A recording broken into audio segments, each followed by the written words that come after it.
Mr. President, how does it feel to have the forum now in its fourth year? Well, first of all, it's a big honor to host such a distinguished audience here again in Azerbaijan and Karabakh in Shusha.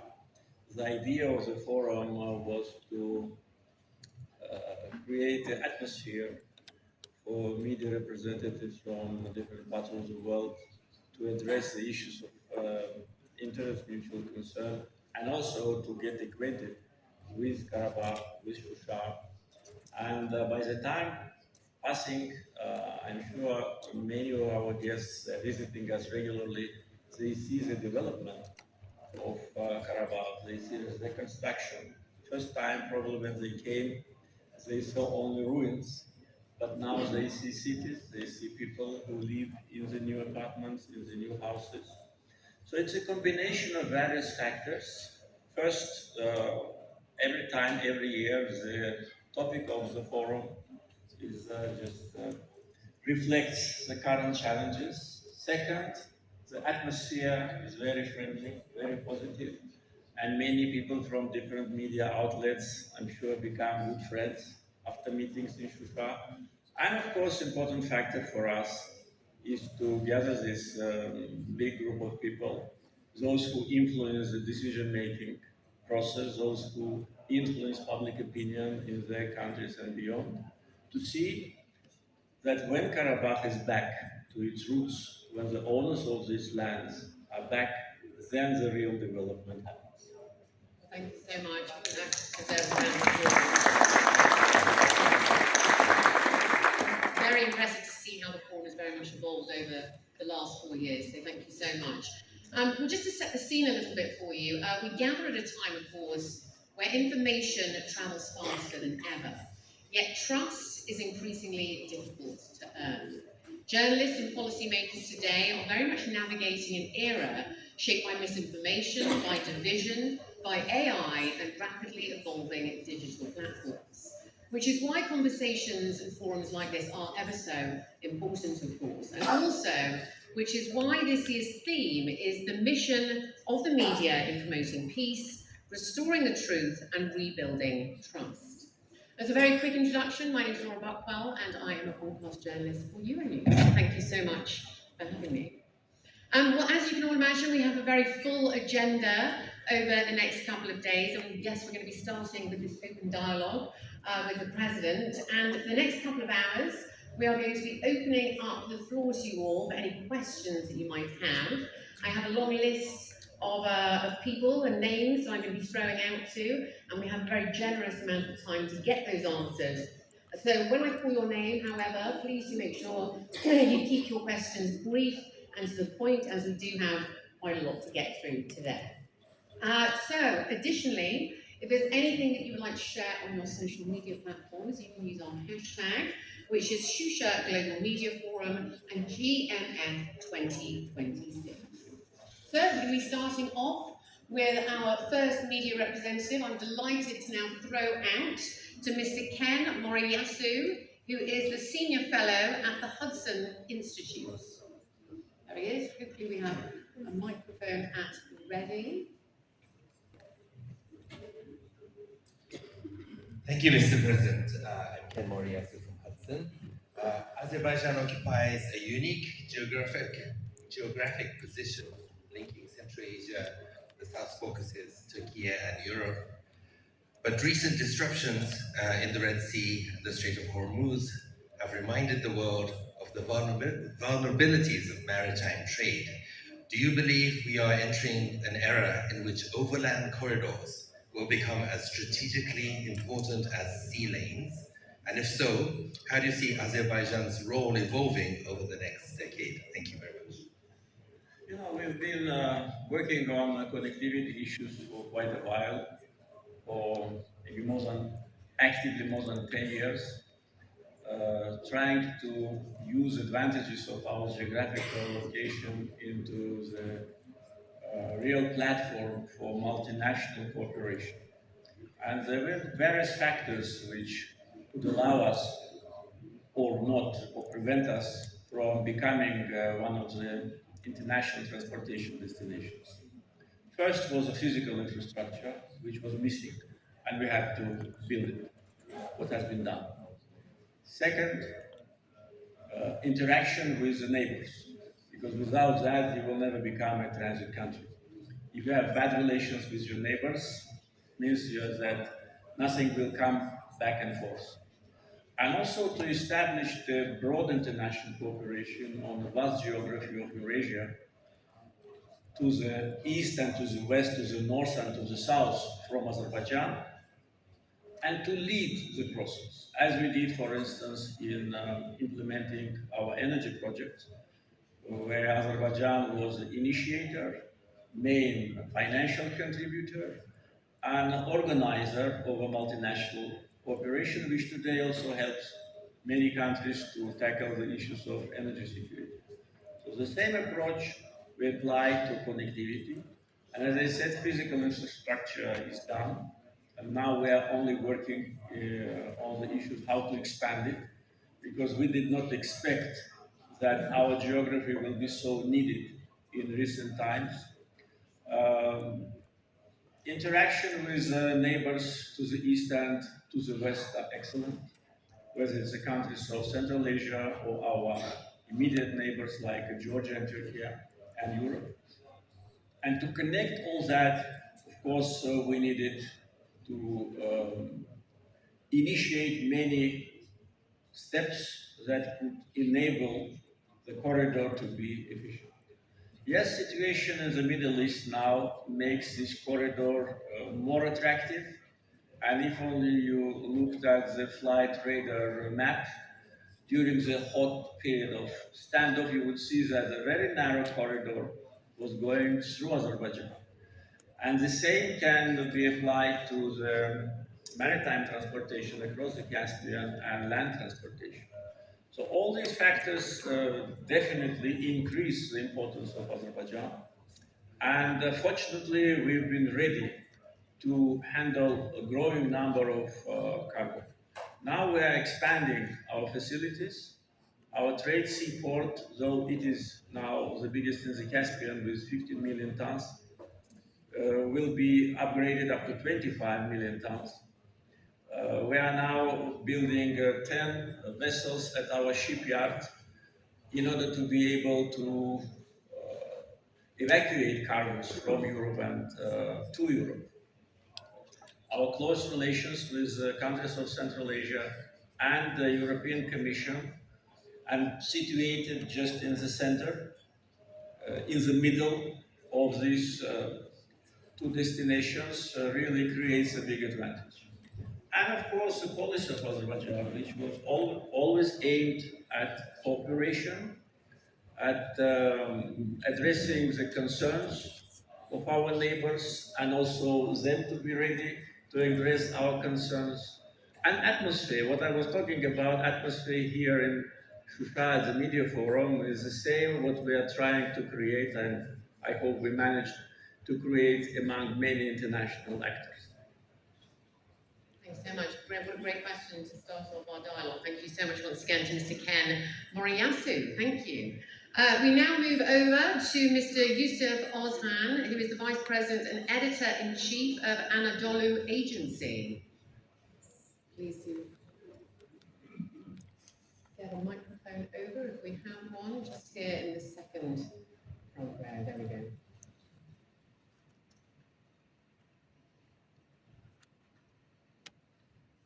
Yes, Mr. President, thank you so much for having us today here. I don't know if this is an English idiom, an authentic English idiom, but in Turkish we have being the two halves of an apple. So the nations of Turkey and Azerbaijan are the two halves of an apple. And what would be your message to the people of Turkey? Thank you so much. Message only of friendship and brotherhood. Turkey and Azerbaijan, two countries. I think to my mind, and I'm sure that people in Turkey and Azerbaijan share with you, are the closest among all the countries of the world. If you look to the level of cooperation, political, economic, energy, connectivity, people to people, you will see that probably no other two countries in the world are so close to each other are so supportive to each other and friendly to each other than Turkey and Azerbaijan. And this is a big asset for our peoples, for our countries. Together we are much stronger.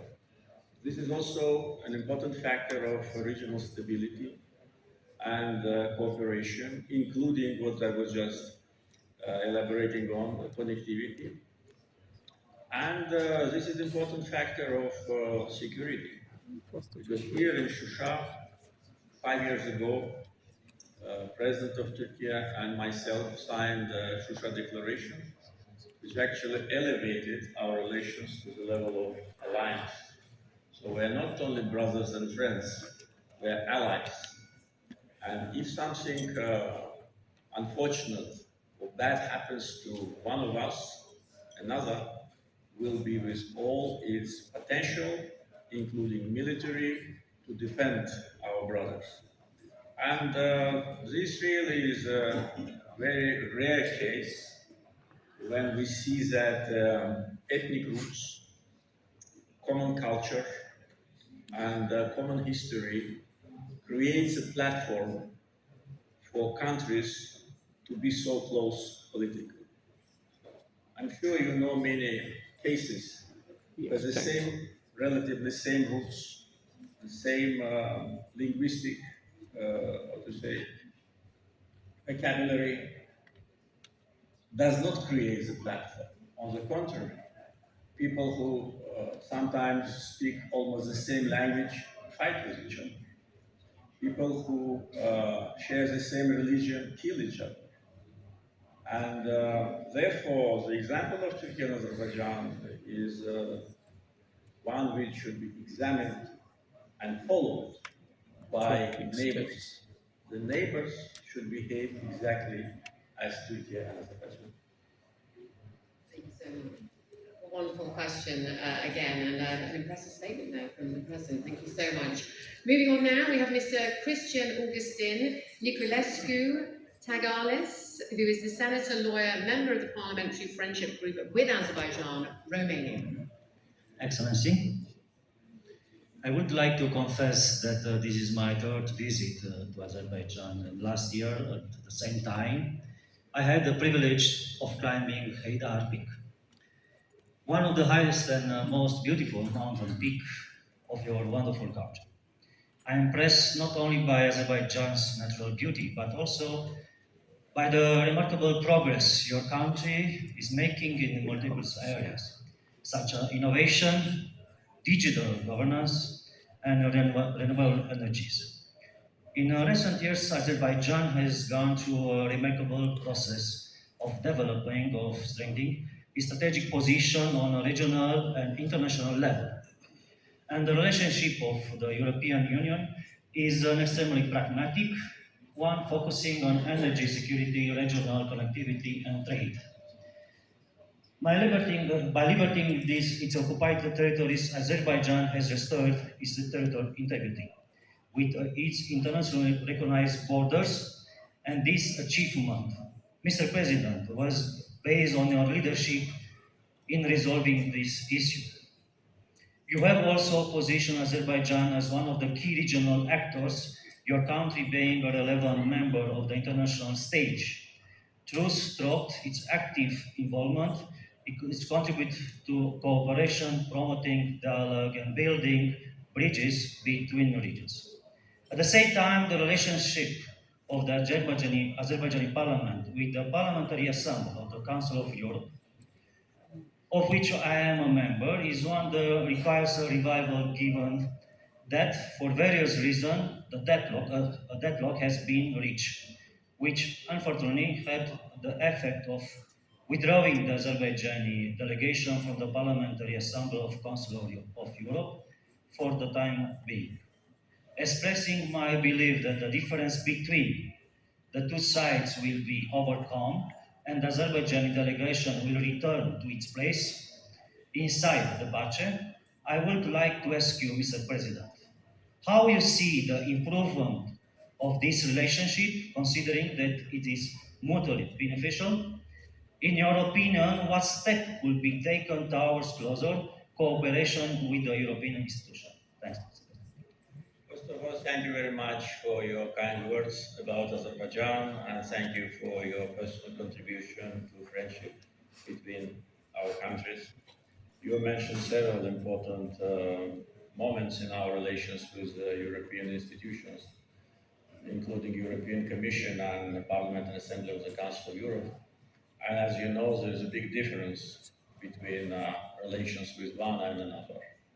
With European Commission, though we had not an easy times during the previous Commission, especially due to the destructive role of the former head of European diplomacy, Mr. Borrell, who actually ruined, almost ruined relations between European Commission and Azerbaijan. And now it's obvious why, because he was strongly engaged by some corrupt figures, including former judge of International Court, Mr. Ocampo, who in his comments publicly acknowledged that Mr. Borrell was on his payroll. And the money for Mr. Ocampo was coming from a Russian-Armenian oligarch who is now under house arrest in Armenia.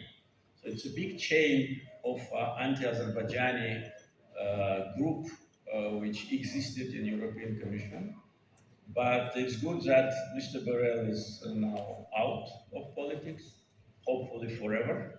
And with the new commission, our relations started to improve, especially after we've seen that there is a big mutual demand for reset. And we supported that.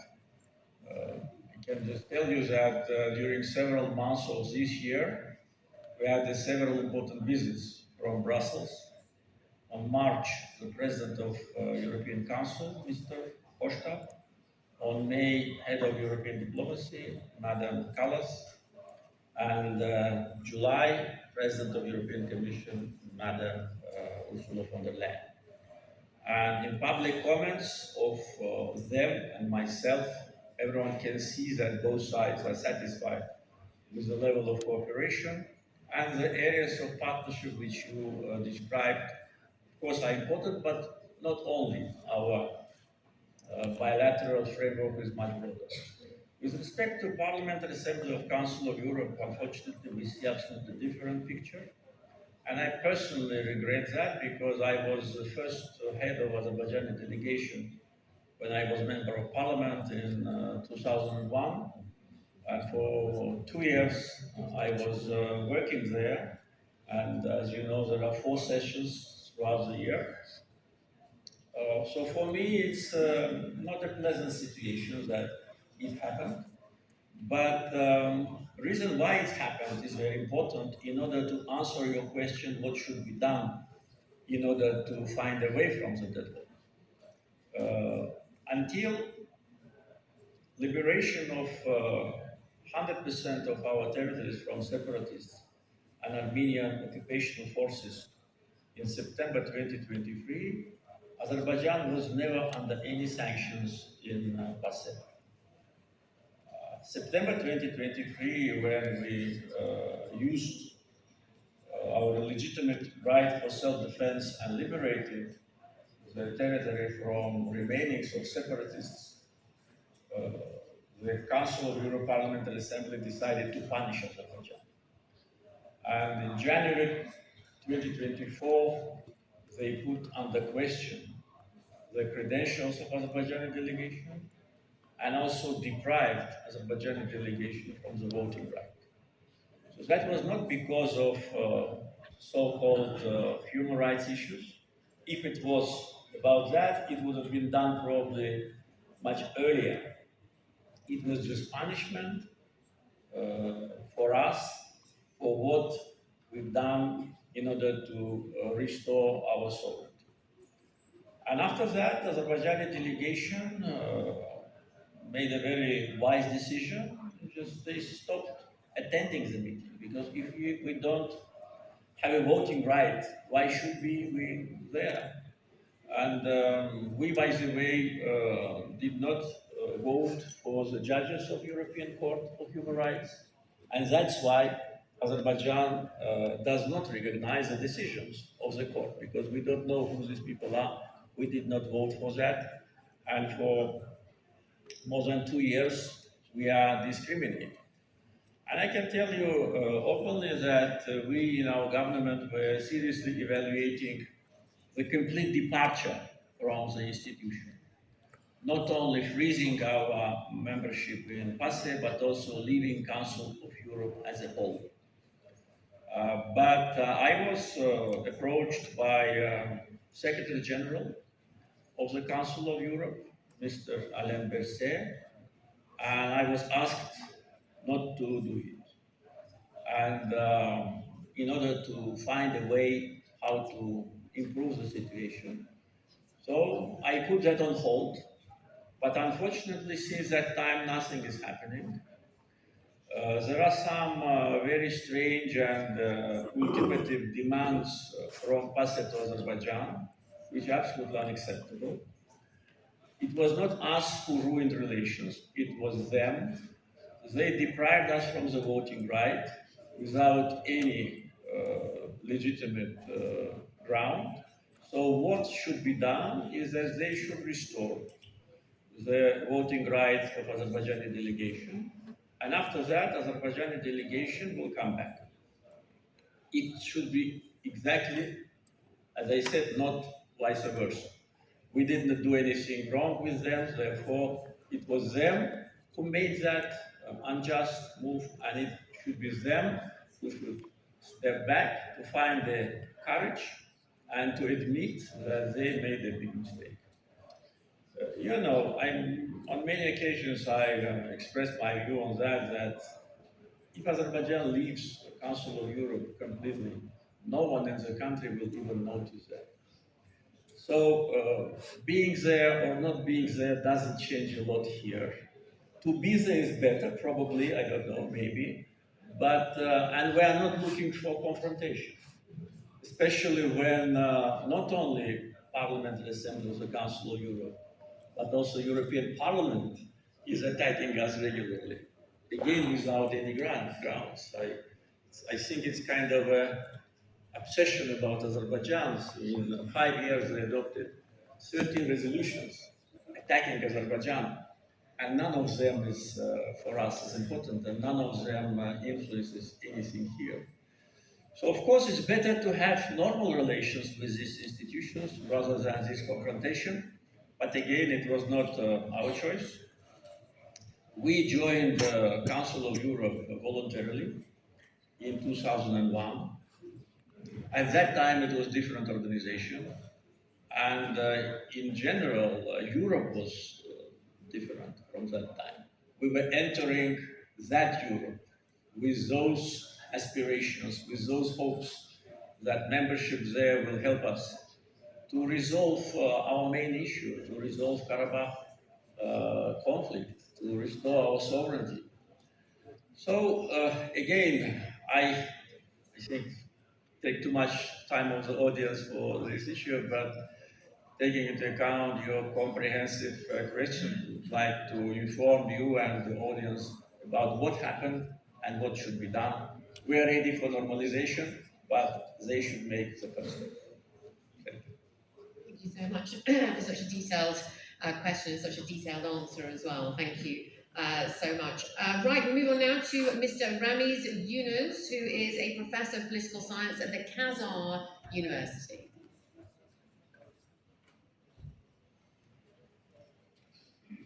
Hopefully you are getting Represents United States. okay, from the United States. There we go.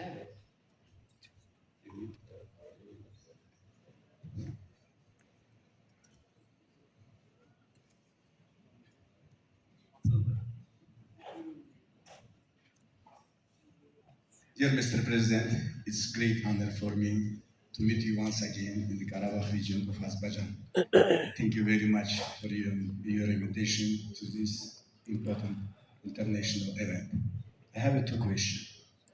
My first question about the relationship between Azerbaijan and the United States. Mr. President, the 907 amendment against Azerbaijan was adopted by the US Congress more than 30 years ago.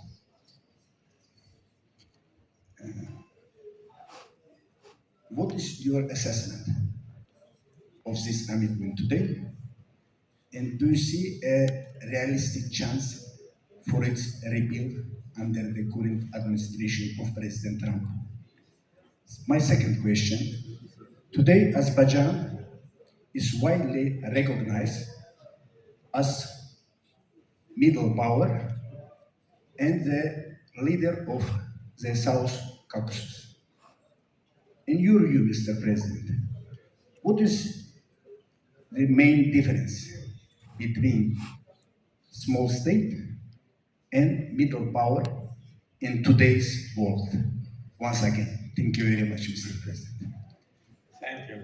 Thank you very much. First, on 907 amendment, first, you know it very well, but maybe not everybody knows that that was a very unfair move from a United States Congress called Azerbaijan back in 1992, when the Freedom Support Act was adopted in the US Congress in order to support the newly emerged countries after the collapse of Soviet Union, to support them with financial assistance.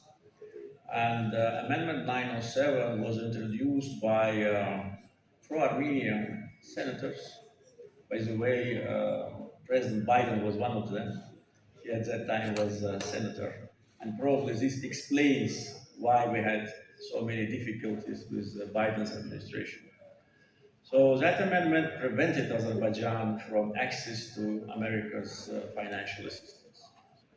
The reason for that, as it was described, was that Azerbaijan is blockading Armenia. First of all, it was not true. We were not blockading Armenia. It was Armenia who occupied our territory, and the occupied territories just lie between Armenia and Azerbaijan. So if not for occupation, there would have been no so-called blockade. And second, it was, of course, very painful for us at that time because country was very poor, and we were the only former Soviet Union republic which was discriminated by United States Congress.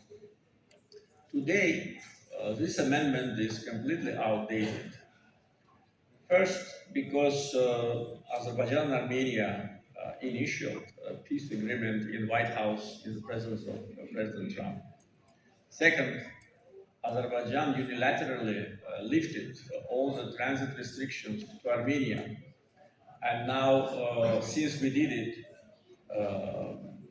more than 40,000 tons of different cargo was transported to Armenia from Russia, from Kazakhstan, and from other destinations. Moreover, Azerbaijan itself started to supply oil products to Armenia, and it's already, as far as I remember, more than 10,000 tons, especially now when many countries are suffering from access to the source of fuel. Armenia has a reliable source as Azerbaijan. If not for that, probably today they would have been looking for gasoline and diesel all over the world.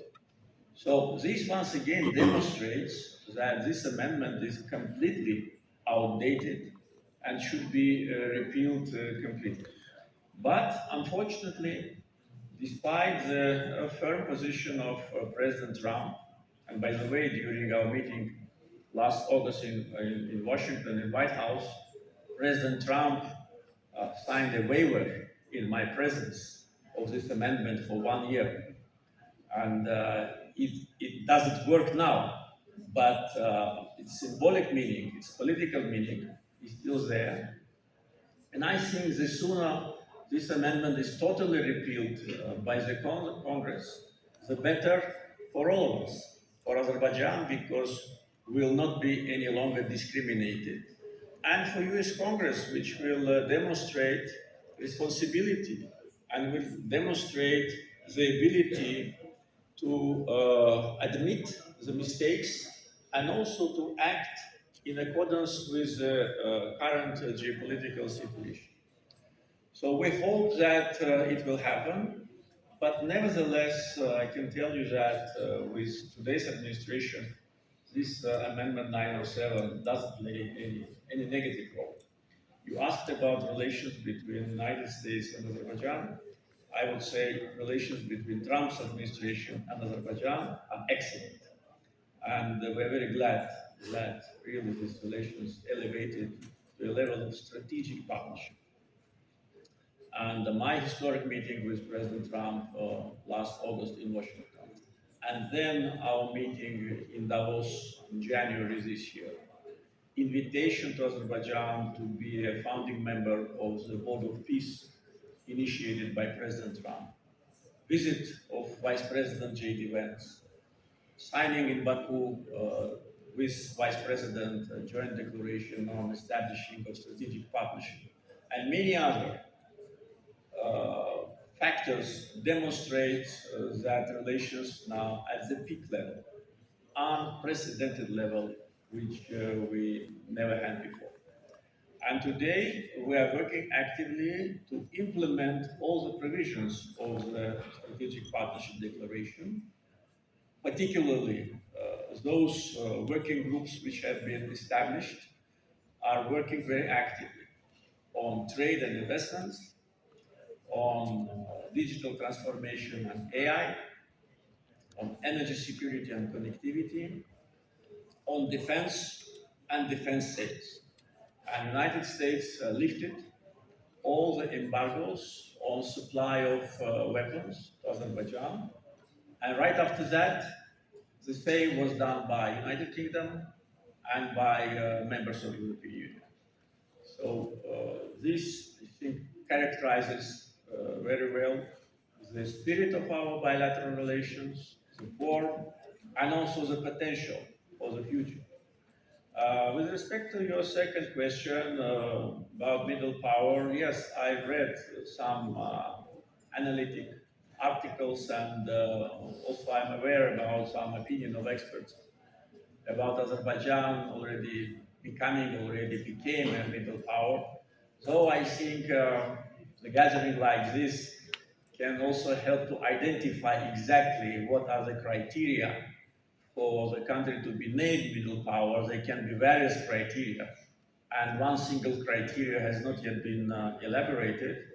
But to my mind, this terminology means the recognition of the country's potential, its ability to defend its national interests, regardless what big powers think or do, ability to resist with all your potential when someone wants to hurt you, definitely defense capability, and not only defense capability which is demonstrated on the military parades, but on the battlefield. And of course, one of the important factors to my mind is ability to influence with your only word or with your only statement to events which are happening beyond your boundaries. And Azerbaijan demonstrated that on many occasions. And also, I think one of the factors which can be applied to this terminology is responsibility. Responsibility for what is happening inside your country, and responsibility to a certain degree for the whole region. And I think, and probably the team will also add to these criteria later, but I think all what I mentioned can be applied to Azerbaijan, and probably that's why many experts call us middle power, and I don't mind, frankly speaking. Another great question, and yes, a lot to take away from that, so thank you so much. Moving on now, we have Dr. Zaid Al Nasewa, who is the Secretary General of the Ministry of Government Communication, Jordan. شكرا فخامة الرئيس على الفرصة التي أتيحت لنا للمشاركة بالنسخة الرابعة من هذا المنتدى العالمي المهم. سأعود بطبيعة الحال لبلدي الأردن وأحمل أجمل الانطباعات عن هذا البلد الجميل الذي يتطور بشكل كبير، وعن شعبه الكريم المضياف المبتسم دائما. واعتز بنفس الوقت بالعلاقه التي تربط بلدينا والتي تحظى برعايه فخامتكم وجلاله الملك عبد الله الثاني، ونتمنى دائما ان تتطور بشكل مستمر. فخامه الرئيس، تستضيف بلادكم في العام القادم في اطار سعيها الدائم لتكريس وتعزيز التضامن الاسلامي مؤتمر قمة دول منظمة التعاون الإسلامي في دورته السادسة عشر، وأيضا تستضيف مؤتمر وزراء إعلام دول منظمة التعاون الإسلامي. هل تعتقدون أن هذه الفعاليات التي تحظى أذربيجان باستضافتها دائما ستساهم في تعزيز التضامن الإسلامي، خاصة في ظل هذه الأجواء المتوترة التي يعيشها العالم والمنطقة تحديدا؟ شكرا فخامة الرئيس.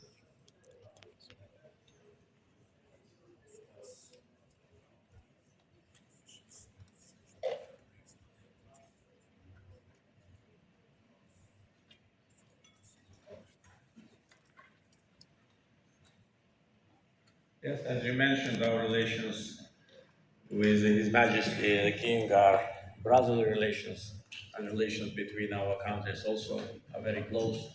You probably know that just a couple of days ago, I hosted the Minister of Foreign Affairs, Deputy Prime Minister of Jordan, who had extensive talks with his colleagues. And then we also exchanged views during our meeting about the future development of our relations and also regional security and regional challenges. So I'm sure that relations between Jordan and Azerbaijan will successfully continue in the future because there's a big already scope of work has been done. You're absolutely right. Next year we will host summit of Islamic Cooperation Organization. It's a big responsibility for us, especially at these turbulent times.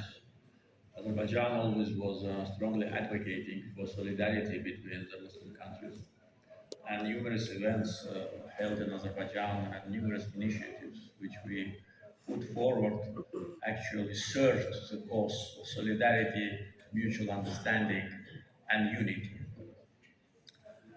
We will see how things develop prior to the summit, but unfortunately now we don't see much solidarity. On the contrary, we see aggravation of tensions, we see mutual accusations, we see wars in different parts of the world, not only in the Middle East and Gulf. And this is very disappointing because solidarity within Islamic Cooperation Organization, I think, is a main factor for security and stability. If there's more solidarity, more mutual understanding, there'll be less difficult times.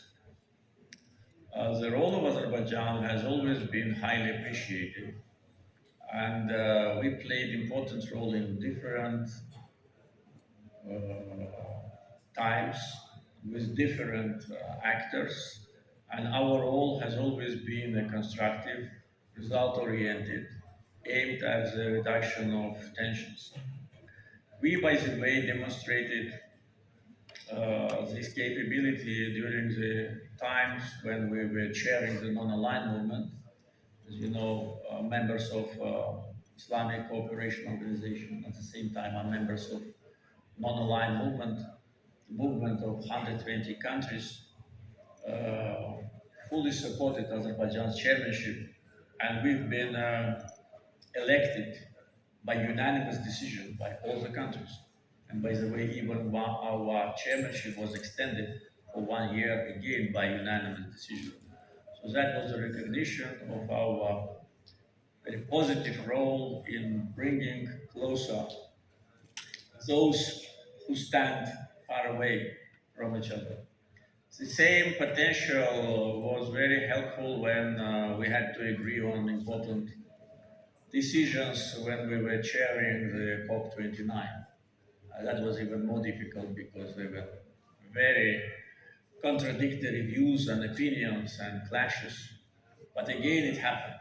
So COP29's legacy today is an important factor for all the future hopes and the green agenda.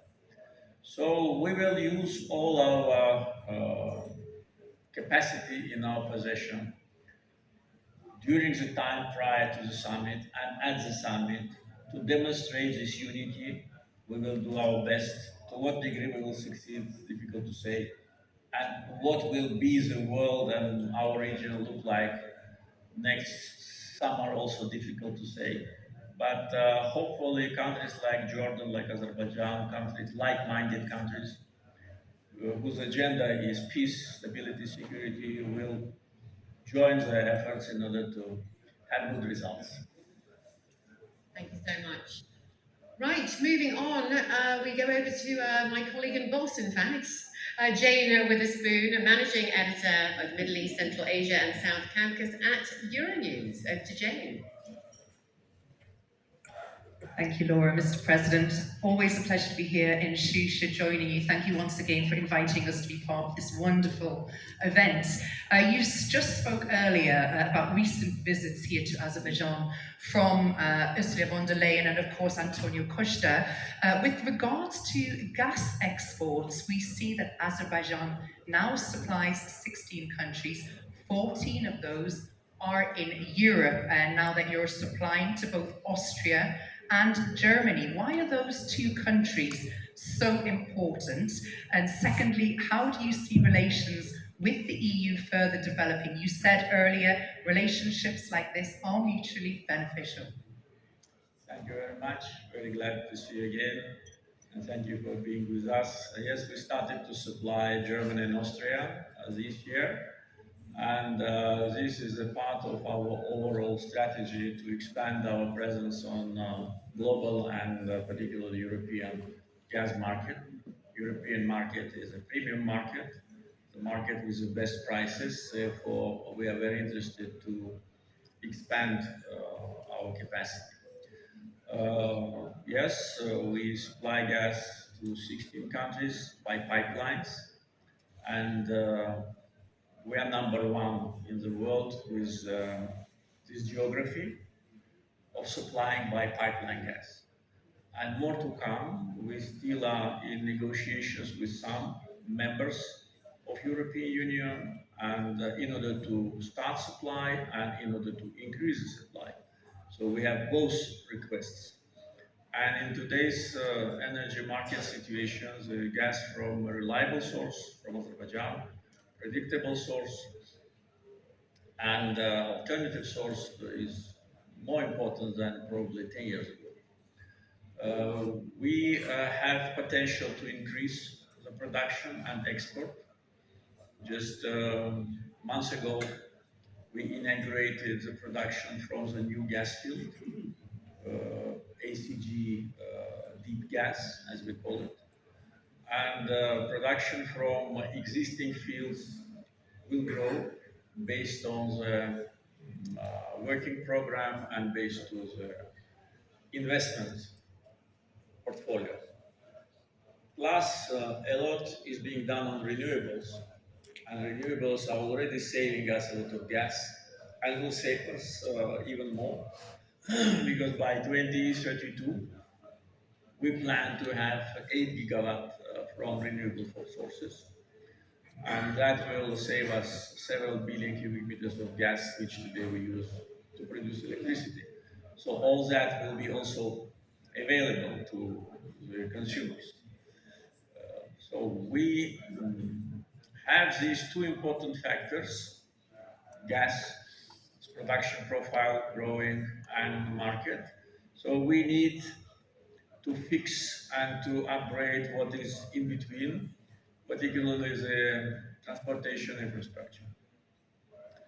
Our gas infrastructure was designed and built based on a scenario which was before 2022 Russian-Ukrainian war. And the capacity of the pipeline was built based on our production profile, the forecast profile, and our strategy with what speed to extract gas from the fields, because it can be extracted in 10 years or in 100 years. and what is more beneficial for us, to prolong the process and to have this curve relatively stable throughout decades, or just to invest and to extract more. But when Russia-Ukraine war started, the demand for Azerbaijani gas grew tremendously. And we've been approached by European Commission to do maximum what we can in order to increase rapidly the production. And we did. And by the way, these figures were announced during the visit of Madam President of European Commission, that we increased gas supply to European Union at a level of 65% since 2022, and this will grow. So expansion of the existing transportation infrastructure is necessary, but the stumbling block is European green agenda, and European banks are not eager to finance the projects of fossil fuel. Therefore, it's a question where to borrow funds in order to expand the capacity of the pipeline. And also another question, probably even more important, is the long-term contracts. And that's also what we discussed with Madame Ursula von der Leyen, is that we need long-term contracts. Because we, in order to increase dramatically the production, we need to invest largely. And if at a certain point we will be told that, thank you, goodbye, we don't need your gas any longer, then what we're going to do? So these are two important factors, and also diversification, because we started to supply gas to the market which we could not even foresee, which is Syria. And we can expand from Syria towards the neighborhood, where there is a big demand. So for us, very important in relations with European partners to have a long-term contracts, and also to work jointly on the expansion of the existing gas transportation system. And with respect to relations with the European Commission, I already spoke about that. We're very satisfied. And I think that this frequency of the visits of high representatives and leaders of European Commission, I think is also unprecedented, because since March to July, we had President of European Council, President of European Commission, and Head of European Diplomacy. And all the visits went pretty well, with very good results and very detailed discussions, not only on our bilateral issues, but on global, what's happening on the global agenda. Welcome back, James.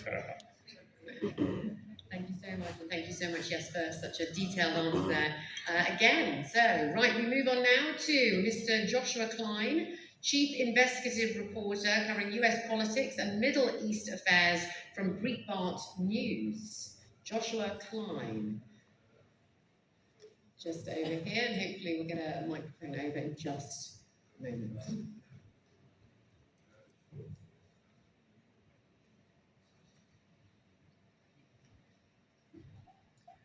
Hi, President Aliyev, thank you for being here. President Aliyev, President Trump has repeatedly argued that American strength and diplomacy helped reshape the South Caucasus. From your perspective, what did President Trump do differently from previous US administrations that made peace possible? And where do you see the US-Azerbaijani relationship heading in the years ahead? Thank you. There's a big difference from what President Trump was doing and is doing and his predecessors. Because unfortunately, during the times of occupation, which lasted for almost 30 years, American administrations, along with other co-chairs of then OSCE Minsk group, were mainly pursuing the policy of freezing the conflict, not liberating Azerbaijani territory, based on resolutions of Security Council of United Nations, which they themselves adopted. But their target was to freeze the situation and to use it as a leverage on Azerbaijan and also to a certain degree on Armenia. All of them were working in a very synchronized way, and all the activity of the Minsk group of OSCE was aimed not at resolution of the conflict, but on making the occupation endless. President Trump's approach was quite different. He is a person who loves peace, a person who brings peace to many destinations, as he himself tells. He brought peace to 8 conflicts. And this is his character, this is his vision and his policy. So in our case, his role was very important when Azerbaijan and Armenia were in the final stage of negotiations on a peace agreement. President Trump and his team, they stepped in and they created such a framework that peace became possible. They totally understood our concerns with respect to peace. They clearly understood the necessity for Zangezur corridor, which will connect Azerbaijan with its Nakhchivan exclave. And they worked very efficiently also in order to persuade Armenia that they need this peace also.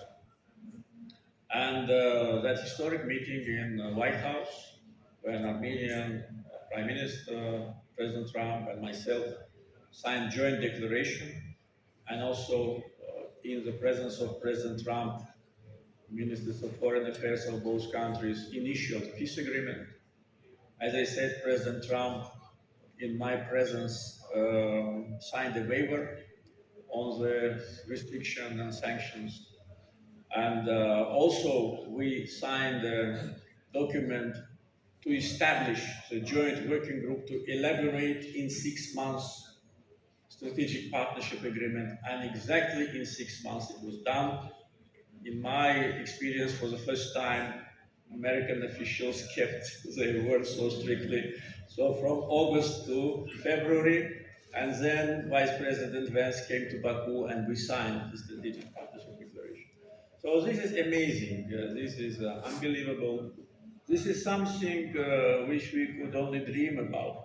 We always wanted to have good relations with the United States. But because of Armenian lobby and other stereotypes, because of misperception of Azerbaijan and underestimation of Azerbaijan and its capacity, it didn't work. And as I said, when President Biden was senator, he was one of the initiators to sanction Azerbaijan. And that was his vision towards the region.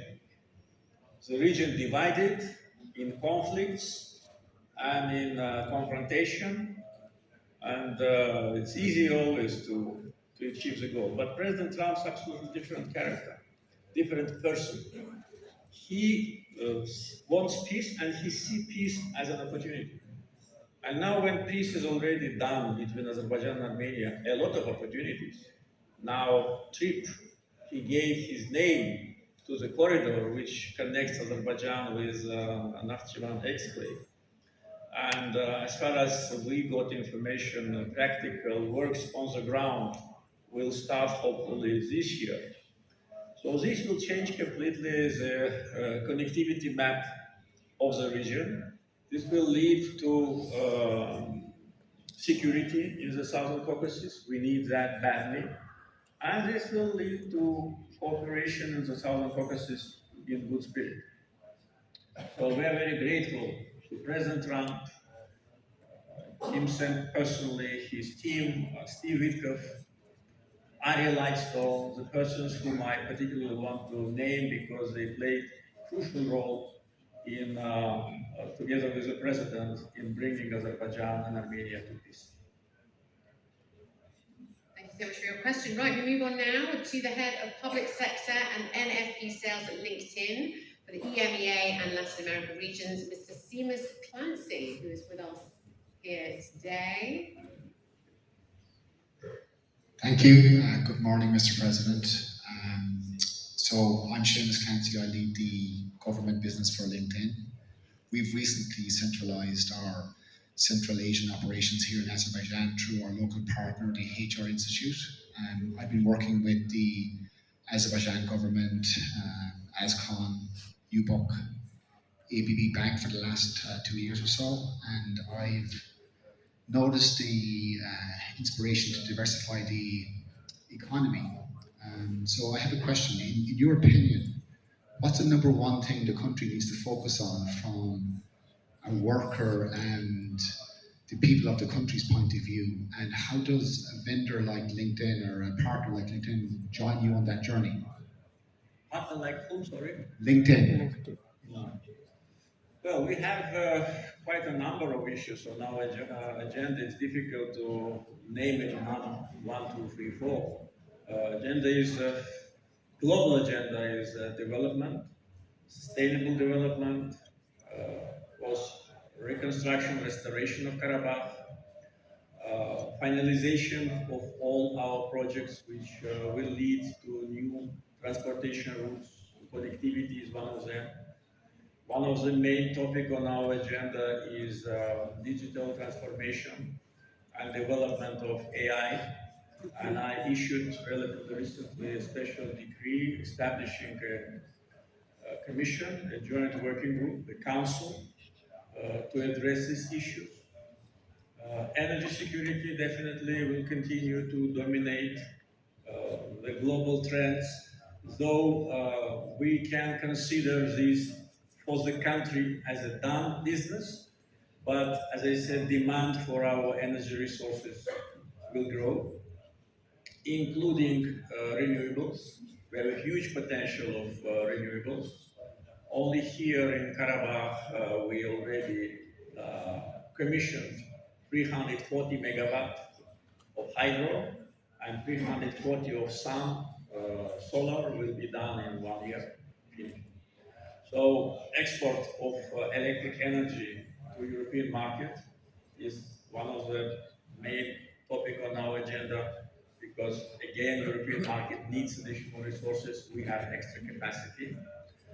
Of course, regular day-to-day business is a country presentation, so we need to do it without any disruption to demonstrate what has been done, our achievements, our challenges. Probably number one at these circumstances is security and defense capability, because we see that security and threats, they are unfortunately in our region is not something which we read in the books, but we live in these circumstances. So many issues on our agenda. So probably the best way to characterize it, strengthen our capability to defend our national interests, and to establish more practical and working relations with as many countries as possible. Great question there on diversification. Thank you to Seamus Clancy there. Right, we move over now to Ms. Layal Al-Katir, who is a host from Al Arabiya.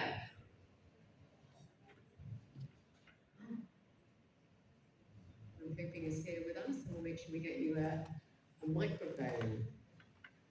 Do we have Ms. Layal Al-Katir with us? Yes.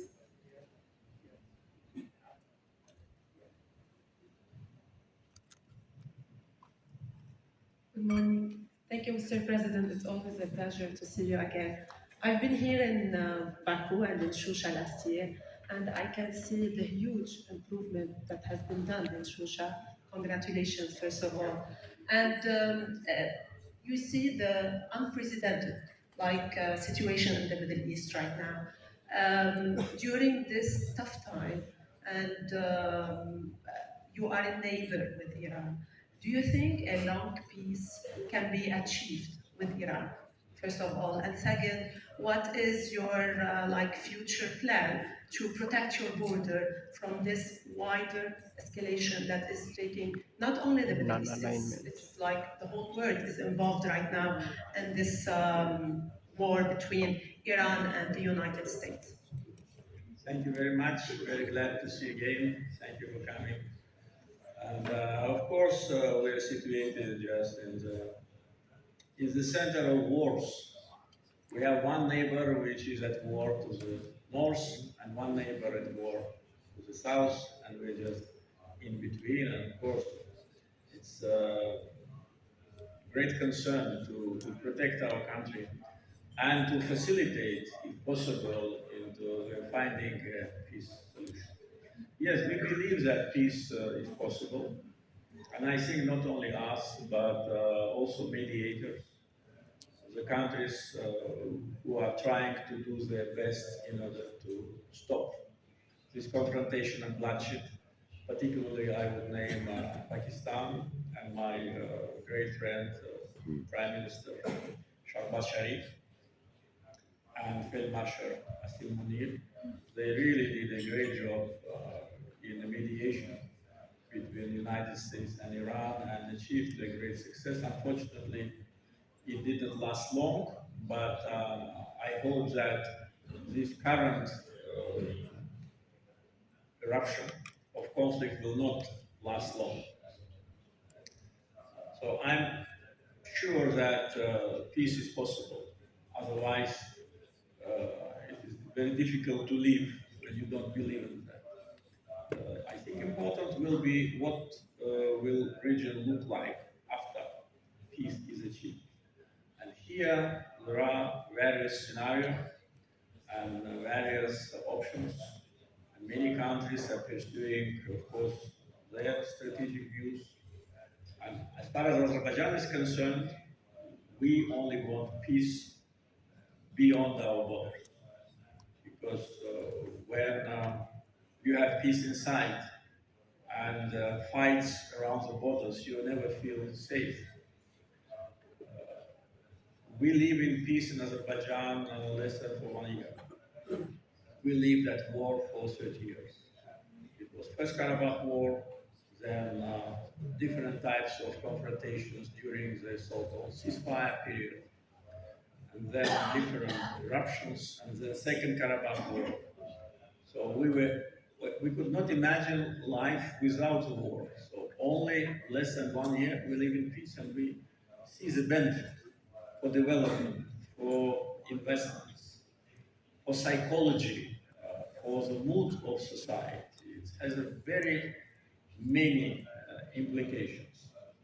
And of course, we would like to see peace to the south and to the north to be established as soon as possible.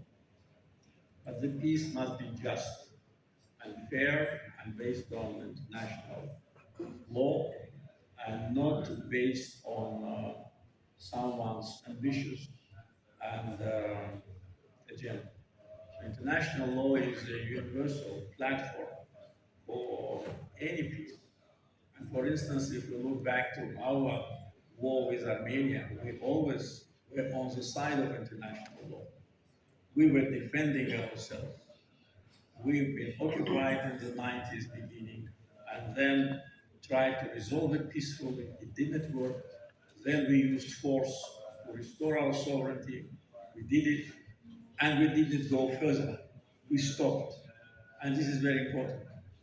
And I think one of the important moments after the hot period of confrontation is over to stop. And this is not easy. And we understand it. And we lived with this wound in our heart for 30 years. And, but we stopped when it was necessary to stop. We stopped not to make the war endless. We could have had other options, but the responsibility and wisdom was to stop, because if we didn't stop, the war with Armenia would continue. maybe kind of slow-going process. At some point, again, at some point slow, and people will die. So the same should be done in the Middle East. When the hot period of confrontation is over, the members of Gulf Cooperation Council and Iran should stop. Of course, we will never forget what Armenians did to our people, how they destroyed our cities, how they killed innocent women and children, committed genocide in Bajala. We will never forget. But at the same time, we understand that peace is something which is the ultimate objective. So I think there will be many implications, psychological, emotional, attempts to fight back, to take revenge. My message to our neighbors is to be responsible and to stop as soon as possible and to try to normalize relations and not to escalate this process to a global conflict. This is a big danger. And I call for responsibility, and I hope that mediation efforts of our friends in Pakistan again will result in cessation of confrontation. Thank you so much. Great question there. So we move from Europe to the US, to the Middle East, and now we move over to Africa. Mr. Cedric Monzier Ayundu is the Delegate General of the Voice of Congo, who is with us here today and has our next question.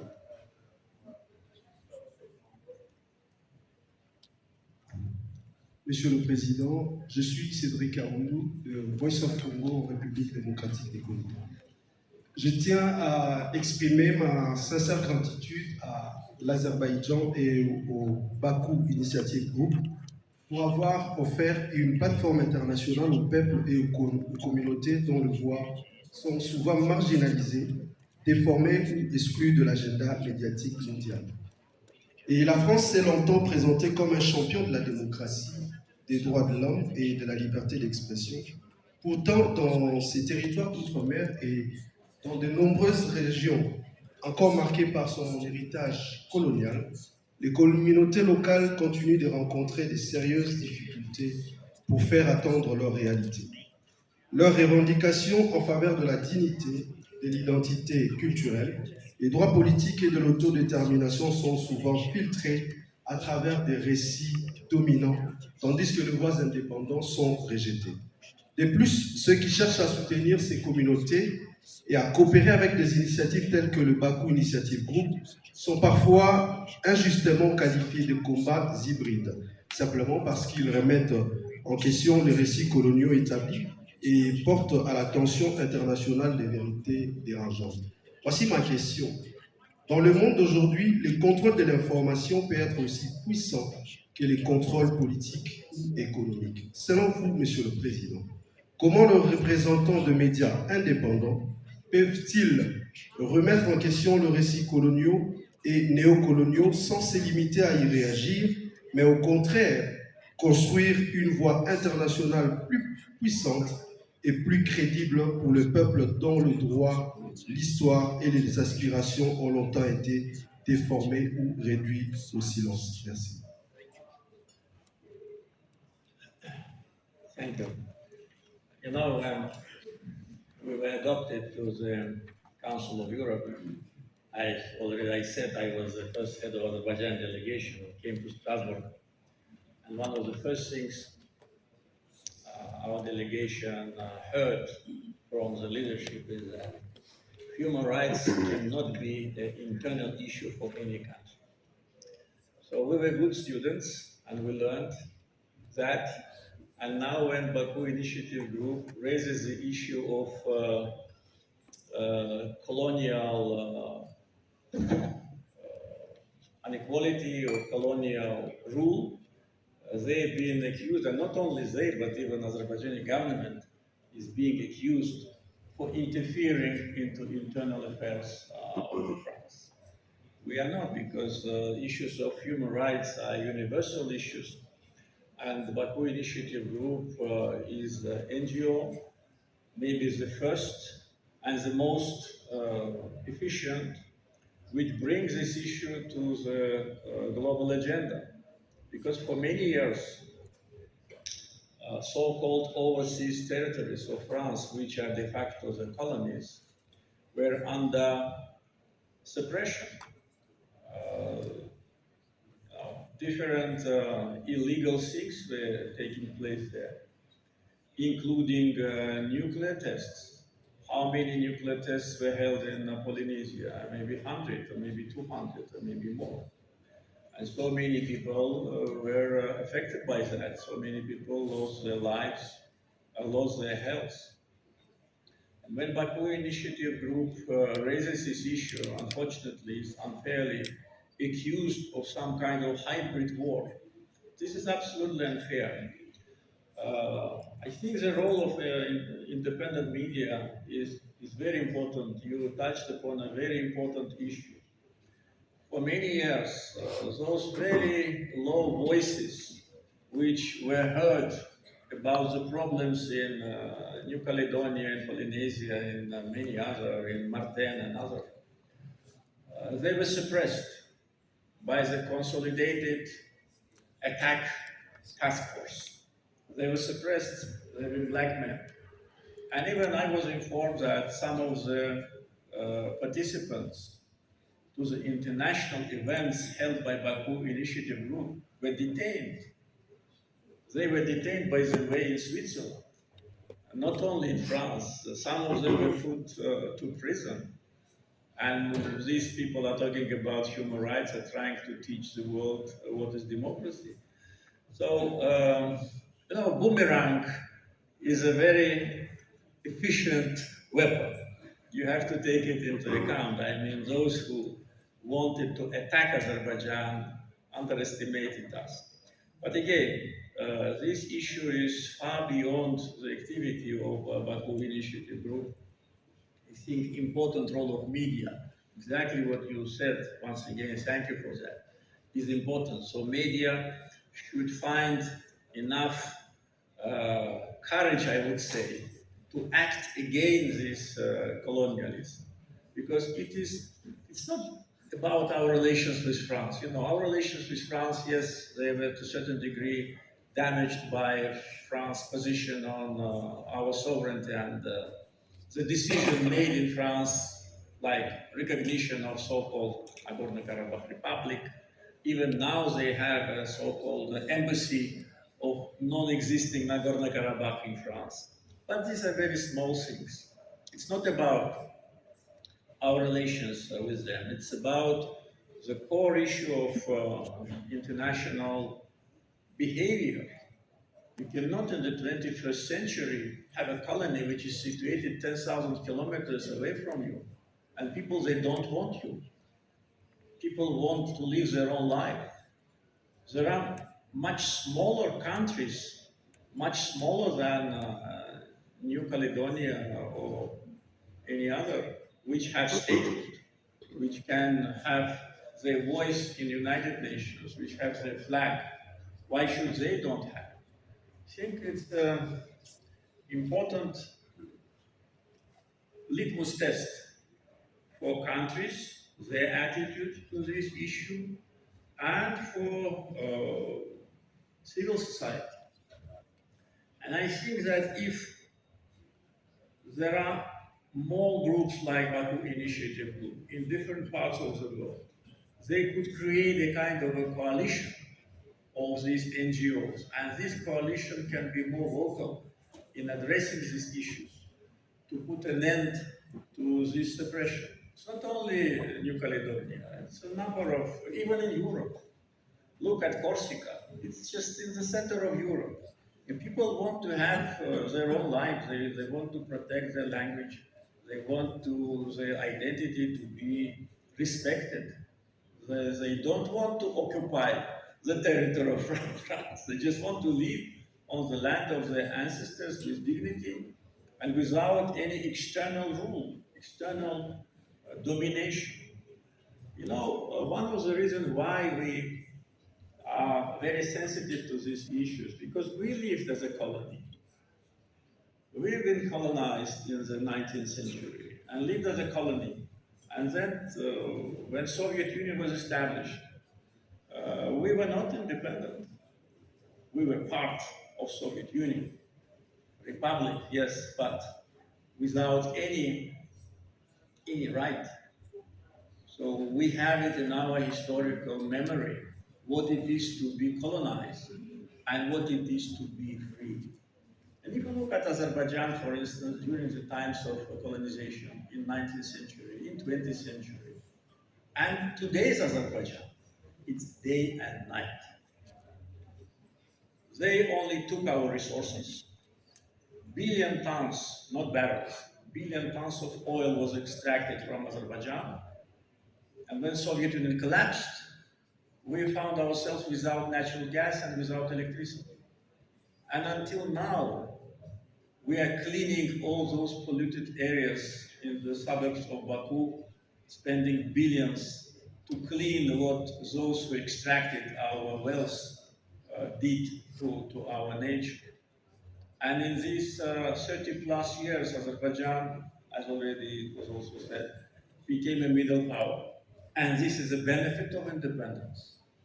When Soviet Union collapsed, I remember many analysts in Russia were saying, oh, these republics, they will die.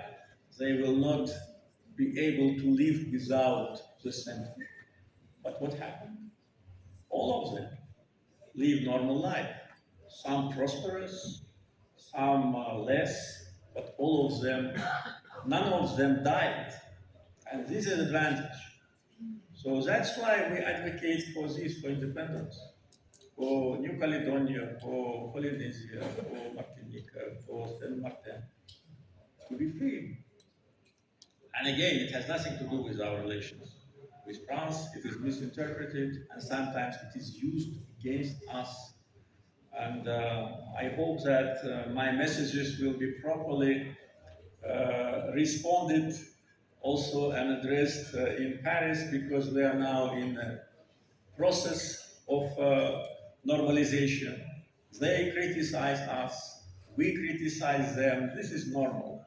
It's not a kind of attack, it's a kind of working relations between two sovereign nations, and each of them stand at the same level, and no one is higher than another, and no one can dictate another what to do.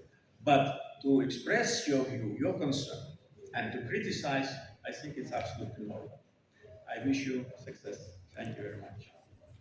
Thank you so much. And yes, great question now on the impacts of information control, very fitting with our topic here over the next 2 days. Right, we move on now to Dmytro Gordon, journalist and founder of Media Gordon, Ukraine.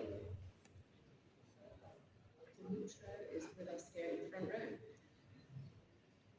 Уважаемый господин президент, сперва от имени миллионов украинцев разрешите поблагодарить дружественный народ Азербайджана и вас лично за сострадание, за чисто человеческое сочувствие той страшной трагедии, которая обрушилась на прекрасную Украину по вине России. Ровно год назад здесь, в этом зале, я спросил вас, что бы вы посоветовали Украине. И вы тогда ответили: никогда не соглашаться с оккупацией. Прошел год, очень многое изменилось. Сегодня весь мир видит фактическое окружение Крыма по суше, по морю и с воздуха. Сегодня весь мир видит одну из самых богатых нефтедобывающих стран в многокилометровых очередях за бензином. Мы видим, что фактически не меняется линия фронта, она остается неизменной. Мы видим удары украинскими дронами и ракетами по огромной территории от Москвы и Санкт-Петербурга до Сибири. Что сегодня в новой ситуации вы посоветуете Украине? И я, пожалуй, задам еще один вопрос. Что бы вы сегодня посоветовали Путину, у которого, на мой взгляд, уже не осталось ни одного хорошего выхода? Спасибо. Рад снова вас видеть. Спасибо, что приняли наше приглашение и вновь посещаете Карабах. Также спасибо за ваши добрые слова об отношении азербайджанского народа к украинцам, к Украине. И это идет от чистого сердца. Что касается прошлого года и вашего вопроса, и моей рекомендации, я думаю, что ни украинский народ, ни власти Украины не нуждались в моем совете, но я бы его сегодня также повторил. Никогда не соглашаться на оккупацию. И это то, что Украина делает. Она не соглашается на оккупацию. Хотя были непростые моменты в течение этого года.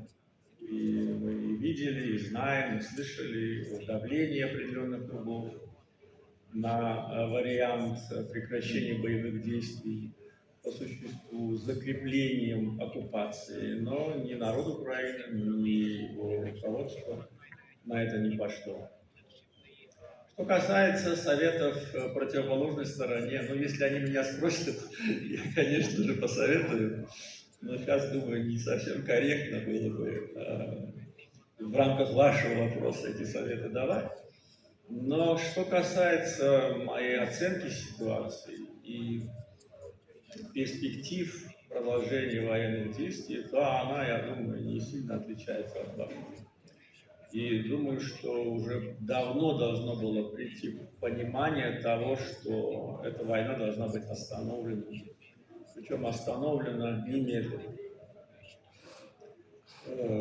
Это позиция Азербайджана, это моя позиция чисто человеческая.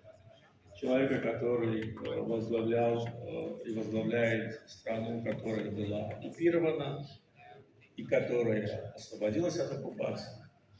И опыт, вот, я думаю, достаточно редкий в истории, когда есть опыт и оккупации, и тоже попыток принуждения к согласию на то, чтобы отдать, грубо говоря, Карабах.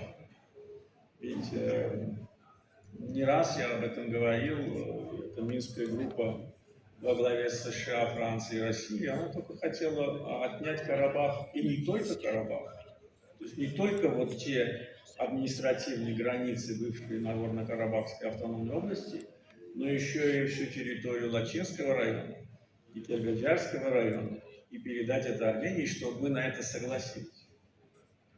И взамен на это нам обещали, что нам вернутся 5 районов, расположенные к востоку от того, где мы находимся. Но и никогда ни я и никто в Азербайджане на это бы не согласился. Но это же была консолидированная позиция 3 ведущих стран, во всяком случае, исходя из того, что они постоянные члены Совета Безопасности, я этот термин использую, мира. И противостоять этой позиции было достаточно сложно. И когда началась Вторая Карабахская война, все они требовали немедленно остановиться. Пугали, угрожали, звонили, некоторые очень назойливо, некоторые менее. Но все хотели, чтобы мы остановились, чтобы все осталось как есть.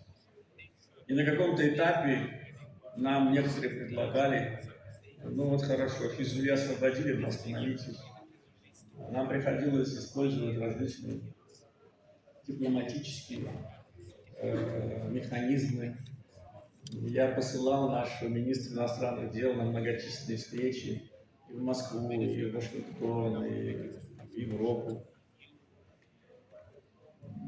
Была цель не допустить, чтобы Азербайджан восстановил свои территории. Эта цель не была достигнута, потому что волю народа сломить невозможно.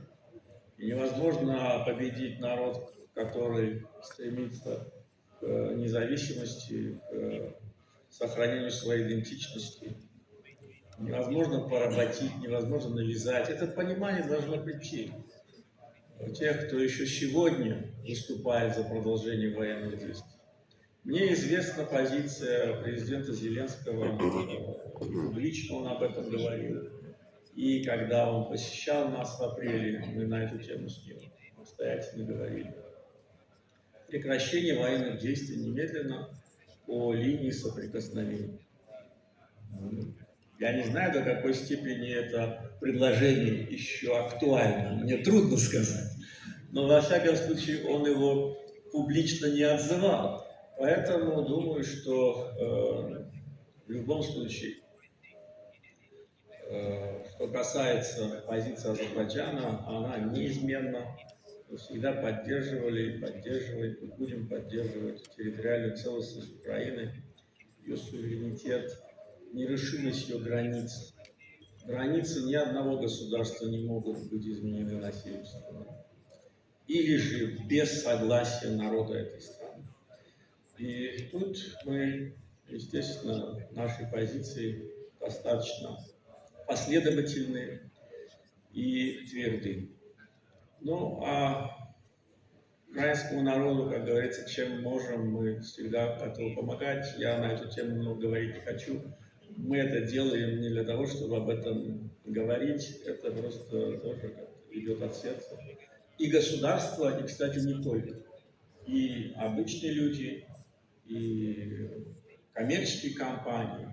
То есть это единый такой вот порыв помочь тем, кто в беде, кто пострадал, чья территориальная целостность нарушена, и помочь, чем можно. Вам еще раз спасибо, что приехали.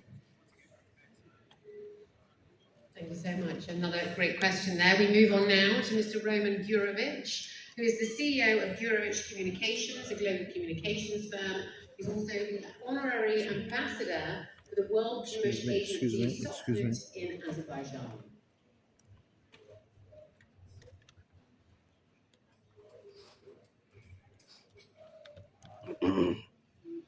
Утро доброе. Спасибо огромное, господин президент, за возможность принять участие в работе этого чудного форума и очень влиятельного форума. Для меня каждый приезд – это такое очень трогательное и большое переживание. Я хотел спросить вот такую штуку. Баку в последние годы становится все большим центром международного влияния, центром конструктивной дипломатии, это признают во всем мире. Это относится не только к экономике, когда, так сказать, через Азербайджан идет Срединный путь и по морю, и по суше, и это развивается. Это и политика. Это когда лидеры стран, совсем разных, которые не могут говорить друг с другом, они обращаются к Баку с просьбой, так сказать, как-то помочь им достичь какого-то результата. Такие страны, как Соединенные Штаты Америки, Иран, Израиль, Турция, Сирия, то есть они признают то, что Азербайджан может им помочь, может повлиять на решение каких-то принципиально важных вопросов. Вопрос он такой у меня. Что есть в земле Азербайджана? Что есть в политической культуре Азербайджана? Что есть в руководстве Азербайджана такого, что дает эту силу стране стать признанным международным центром для решения самых-самых непростых вопросов. Причем у стран, которые не доверяют друг другу, а Азербайджану почему-то доверяют. Спасибо. Спасибо за ваши слова, и в вопросе также звучала ваша оценка нашей роли. Ну, здесь наверняка ответ можно отвечать очень долго. Масса факторов. Но я думаю, на первое место я бы поставил доверие. И доверие в искренность Азербайджана. Потому что во всех случаях, о которых вы сказали, и многие других, думаю, все, кто обращался к нам по вопросу участия в каких-то нормализационных делах, верили и понимали, что у нас никаких задних мыслей нет. Так оно есть, никогда не было. Мы всегда искренне хотели помогать там, где можем. И это как бы линия поведения нашего государства, она достаточно устоялась. Если есть возможность помогать, надо помогать. Если нет, ну, значит нет. Было время, когда у нас не было возможности помогать. Сейчас эта возможность есть. И материально, и политически, и в других формах. Поэтому, думаю, доверие, то, что, во-первых, информация конфиденциальная никуда не утечет, и она никуда не утекает. Во всяком случае, если утекает, то не от нас. И второе, что искренняя вера в то, что мы будем честны со всеми теми, кто не может найти общий язык между собой. И таких случаев было много и в давней истории, и в недавней истории.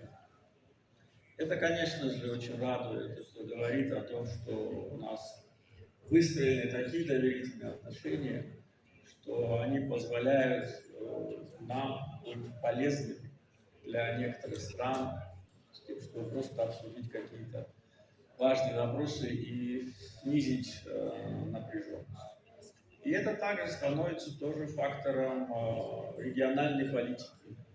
Поэтому сегодня роль Азербайджана в региональных делах, как минимум в региональных делах, она, естественно, растет. И эта роль позитивная, она конструктивная.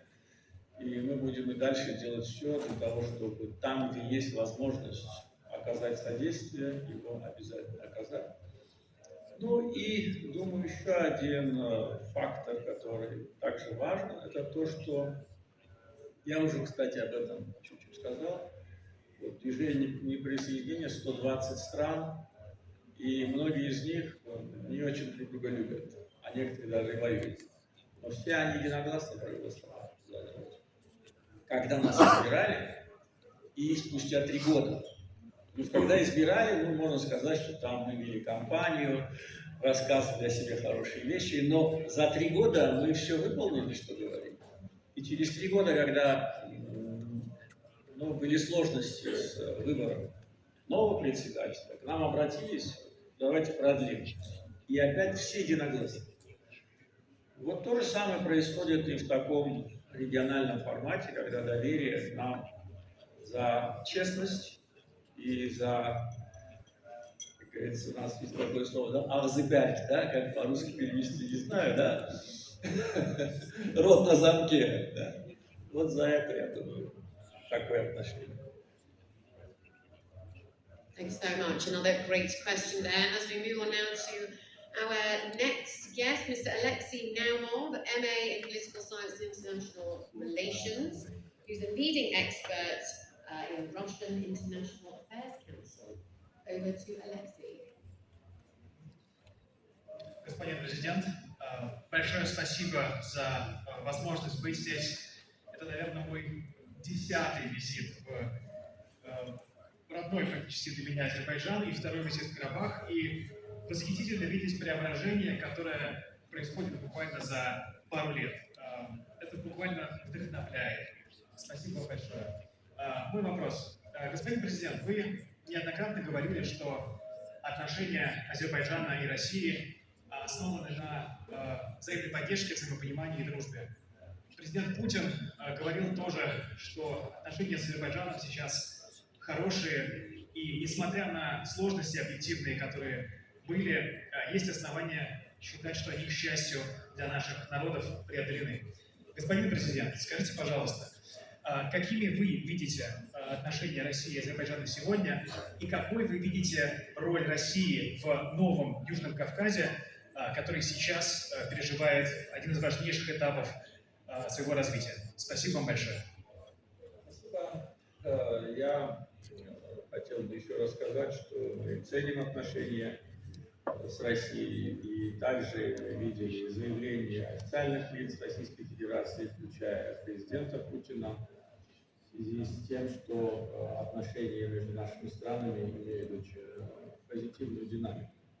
Вы отметили о сложностях, да, мы все о них знаем, но важно, что этот процесс остался позади, и я бы сказал, что отношения полностью нормализованы, контакты осуществляются на разных уровнях, и на правительственных уровнях, и по линии членов правительства, сопредседателями правкомиссии, по линии Министерства иностранных дел, по линии администрации президента. Так что в этом плане, я думаю, все идет хорошо, и мы этому рады.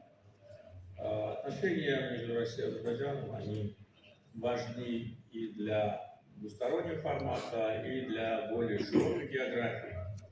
Они охватывают и традиционные сферы взаимодействия, и новые, которые могут возникнуть. Тут и, конечно же, транспортная составляющая играет очень важную роль, торговля, гуманитарное сотрудничество. Что касается роли России на Южном Кавказе, мне трудно об этом говорить, потому что эта концепция, наверное, должна быть выработана, и если еще не выработана в России. Южный Кавказ изменился, причем кардинально. И в данном случае, может быть, можно говорить, что толчком этому стала Вторая Карабахская война, которая сместила очень многие пласты, которые считались уже устоявшимися и такими закаменелыми. Ну а дальнейшие события на Южном Кавказе, связанные с полным восстановлением суверенитета Азербайджана, связанным с евроустремлениями Армении и все, что связано с этим процессом. Конечно же, на мой взгляд, необходимость переосмысления вообще и аналитиками, ну и государственными деятелями этого региона в целом. И без контактов, без как бы щупания пульса это сделать будет очень трудно. Потому что старые методологии восприятия Южного Кавказа, они устарели совершенно. Это совершенно другой регион, чем он был 5 лет назад. С новыми центрами, с опять разнонаправленными устремлениями. Может быть, сейчас они видны намного более отчетливо, чем ранее, но те, кто занимались этим регионом, наверняка видели эти тенденции. Поэтому для любого иностранного игрока выстраивание отношений с Южным Кавказом в целом это задача очень трудная, потому что это регион не консолидирован, он не интегрирован ни политически, ни экономически, ни транспортно. Мы находимся в таком начальном периоде. Поэтому устраивание и те же самые месседжи я и доводил и до своих европейских коллег. Когда мы видели такой явный перекос в сторону Армении со стороны западного сообщества, он вызывал у нас вопросы, потому что мы знаем и географию, и экономический потенциал, и все остальное. И цену себе тоже знаем. Но когда, ну, скажем так, Армения была представлена как чуть ли не главный транспортный хаб региона, это вызывало, конечно, большие вопросы. Да? Страна, которая не имеет вообще опыта транзитной страны, вдруг она становится, оказывается, главным хабом, просто непонятно, что проходит через. Вот это перекос, понимаете, этот перекос был, естественно, инспирирован политическими действиями, попытками переманивания. Вот это вот, от этого надо уходить всем. И не рассматривать Южный Кавказ как арену геополитической борьбы. Во всяком случае, в Азербайджане мы этого добились. Мы не позволили вовлечь нас в геополитические интриги. Не позволили никому из внешних игроков использовать нас в своих целях либо против другого, либо непонятно против кого. Теперь, думаю, то же самое предстоит сделать и нашим соседям, причем не на словах, а на деле.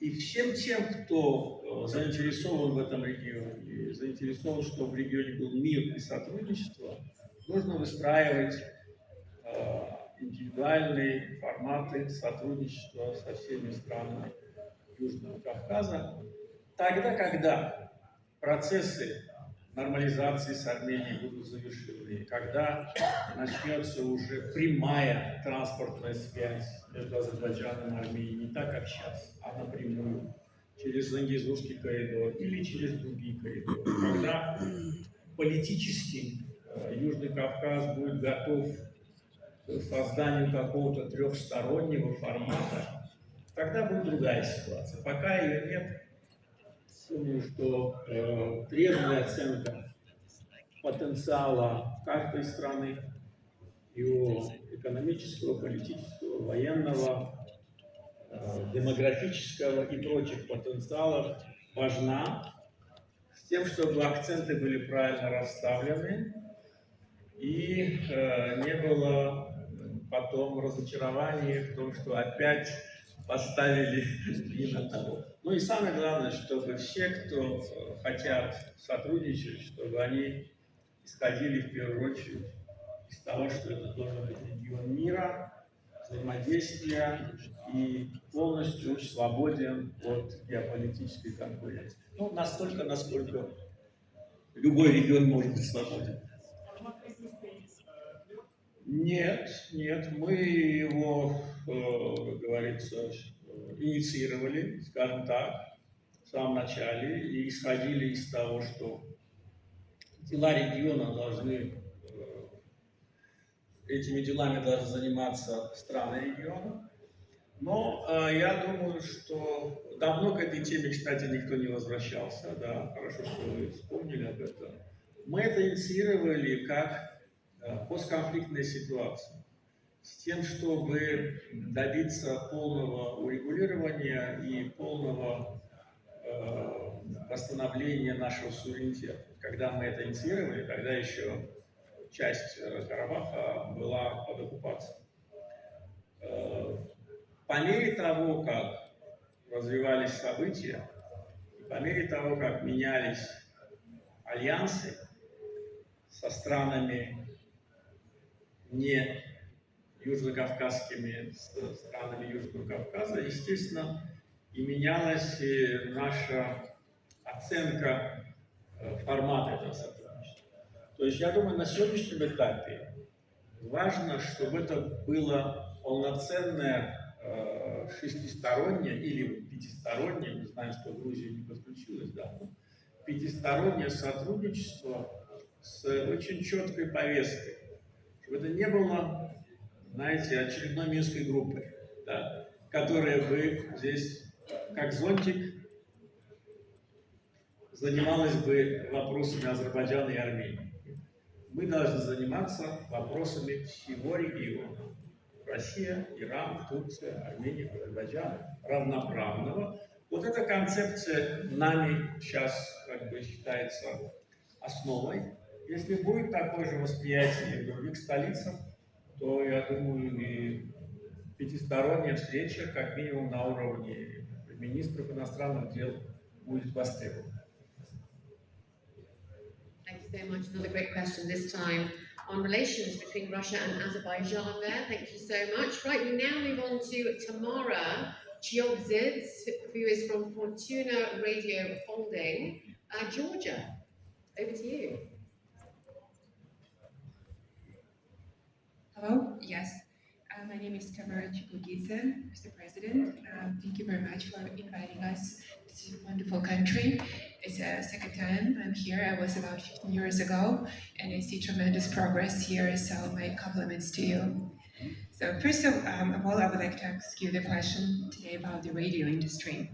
Today, radio, the world's the most trusted and resilient media, is facing new challenges.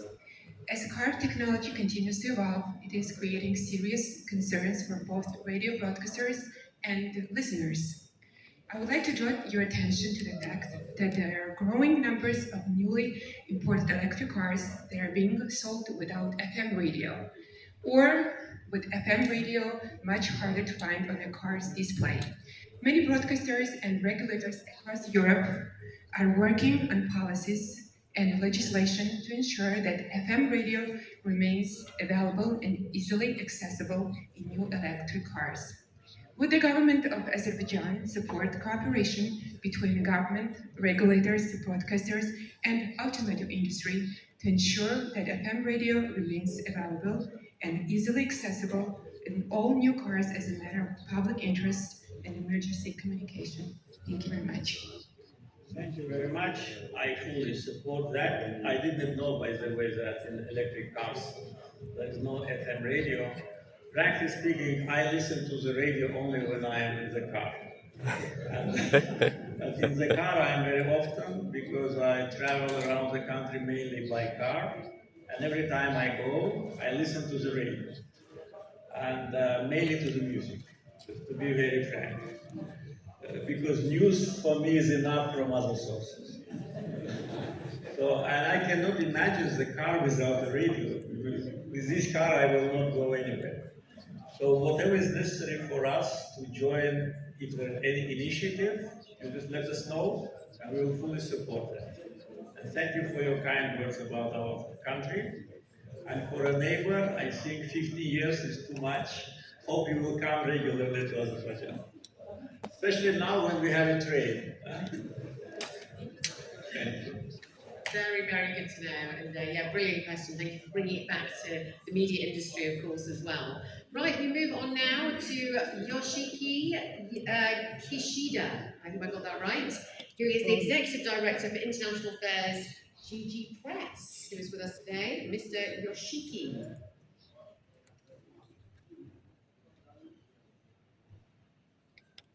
Mr. President, thank you for having this opportunity. And I'd like to express appreciation for Azerbaijan's assistance in facilitating the evacuation of Japanese nationals from Iran during military conflict. And Japan also appreciates Azerbaijan's support in supplying crude oil to Japan. And looking ahead, what do you see a potential of further expanding Azerbaijan crude oil to Japan? And besides energy sector, what area do you expect to expand our economic cooperation and assistance from Japanese companies in the near future? Thank you. Yes, supply of crude oil to Japan now I think has more importance than before because with this disruption of the traditional supply routes, oil from Azerbaijan plays more and more important role. With respect to your question about the assistance, actually we are in favor of fruitful cooperation, and I think both countries already have a good history of partnership. Sometimes it was more dynamic, sometimes it was less, but nevertheless we have a good experience in cooperation in different areas. Many Japanese companies worked in Azerbaijan as contractors in the very big industrial sites. I was personally participating in some of the inauguration of the big power plants, which were built by Japanese companies as contractors. We don't have much investments from Japan, but probably it will also happen. So I think that we can cooperate in quite a broad range of issues, in energy, in technology, potentially maybe in defense industry, because I know that Japan is developing its defense industry, we do the same, so we can exchange, what to say, experience and maybe create some joint manufacturing. So once again, we had good experience in previous years of commercial types. I would say that now there are less projects between us. Probably last 5-6 years, we don't see a big diplomatic traffic between us after the Second Karabakh War. But I think the potential is here, and we need just to have more meetings between between governmental officials, business circles, company to company, to see what are additional advantages of cooperation. Thank you so much. There's always hope for the future, of course. There we go. So moving on now, we are delighted to have with us Mr.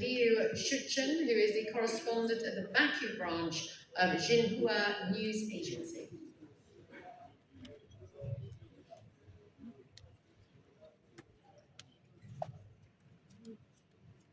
Здравствуйте, уважаемый господин президент. Прежде всего, спасибо вам за возможность принять участие в этом форуме. У меня два вопроса. В прошлом году, первый вопрос – это в прошлом году отношения Китая и Азербайджана вышли на уровень всестороннего стратегического партнерства. И в нынешней международной обстановке какие направления вы считаете приоритетными для углубления двустороннего сотрудничества? Второй вопрос. Какие новые возможности для дальнейшего сотрудничества между Китаем и Азербайджаном вы видите в сфере укрепления региональной взаимосвязанности и развития среднего коридора? Спасибо вам большое. После моего государственного визита в Китайскую Народную Республику в прошлом году и подписания декларации о всеобъемлющем стратегическом партнерстве произошла очень большая активизация в деле взаимодействия во всех сферах. И политической, и экономической, и транспортной, во всех. И мы этому очень рады, придаем этому очень большое значение. Сегодня больше китайских компаний уже присутствуют в Азербайджане. Некоторые из них осуществляют уже крупные инвестиции, некоторые участвуют в различных инфраструктурных проектах. Я во время своего государственного визита встречался с руководством многих ведущих компаний Китая и рад, что их деятельность в Азербайджане уже приносит свои результаты, причем они работают очень эффективно, быстро и с очень высоким качеством. Мы открыли также новую главу сотрудничества, это сотрудничество в оборонной сфере. Азербайджан уже приобрел определенные продукты военного назначения, часть из них была продемонстрирована во время парада, посвященного 5-летию нашей победы. Часть еще в дороге, часть сейчас еще обсуждается. Поэтому мы очень заинтересованы в развитии сотрудничества в сфере военного технического обеспечения. Что касается Срединного коридора, количество грузов из Китая через Азербайджан и в Азербайджан растет. Я уже говорил, что мы расширяем наш торговый порт почти что в 2 раза, в основном рассчитывая на новые объемы транспортировки из Китая, ну и также из стран Центральной Азии. Поэтому здесь существует очень хорошая история взаимоотношений и также многостороннее сотрудничество со многими странами, расположенными вдоль этого коридора. Также должен отметить, что в Азербайджане осуществляется очень много проектов по развитию солнечной энергии.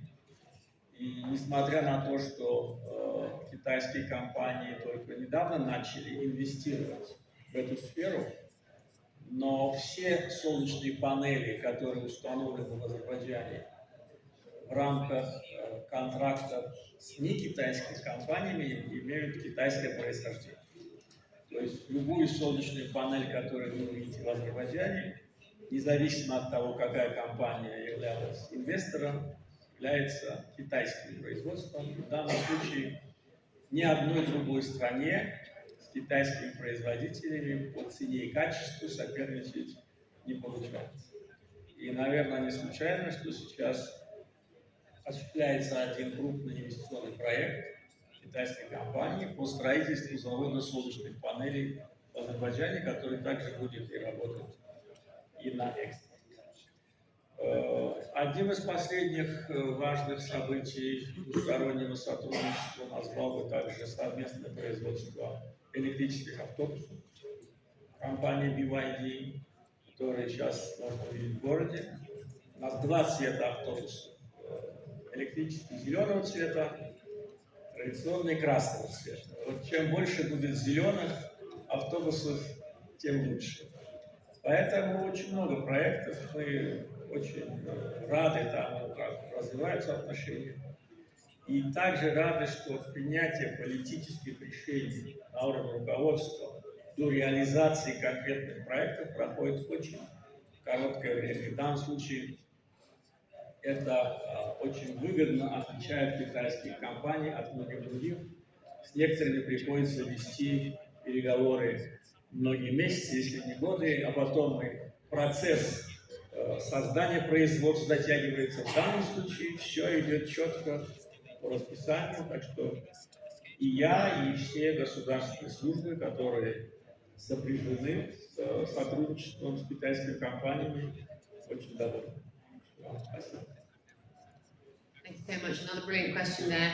And yes, we have moved from Russia to Georgia to Japan to China, and now we move over to Argentina.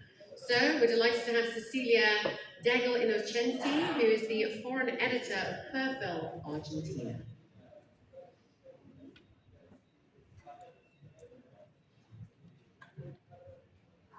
President, nice to meet you. Thank you for inviting me. This is my first time in Azerbaijan. I came all the way from the South Atlantic, so thank you for your time. Mr. President, Azerbaijan is a strong defender of the principle of territorial integrity after the Karabakh conflict, right? Argentina also invokes that principle in the Malvinas Island sovereignty dispute with the United Kingdom. Of course, in line with the UN resolutions calling on both parties to resume negotiations. So I would like to ask you, Mr. President, what message would you send to the Argentine people on this issue? Thank you. Thank you very much. I know how sensitive this issue is, and even when I was a student and was working on my diploma paper, the topic was Anglo-Argentinian conflict, because it took place, I think, in 1981, and I was graduating in 1982, so it was 1982, right, and I was graduating in 1982, so it was very fresh, so I wrote about 30 pages of analysis of what happened. I think the good thing is that despite the situation, both countries, I mean UK and Argentina, maintain good relations, except probably the coming days, when you will have a clash in semi-final, but it's not the first one. I remember there was before.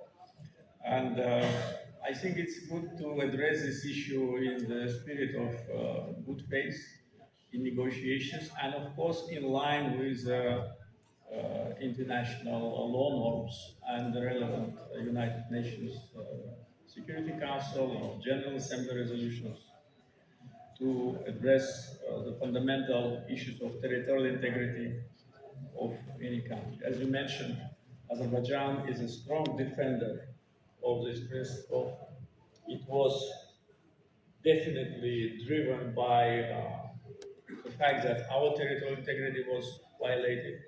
But even when we restored our territorial integrity fully and sovereignty, we did not step back from this position. We never approached to this issue from point of view of political preferences or relations with countries. We treat this issue from point of view of justice and international law. And my message is again, to defend the rights, to defend the sovereignty. The same what the message was last year to our friends in Ukraine. And thank you once again for coming such a long way, and wish your team success in the coming days.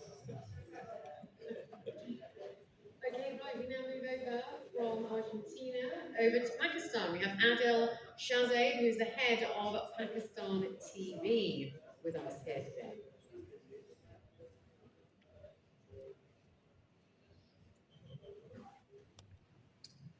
Excellency, thank you very much.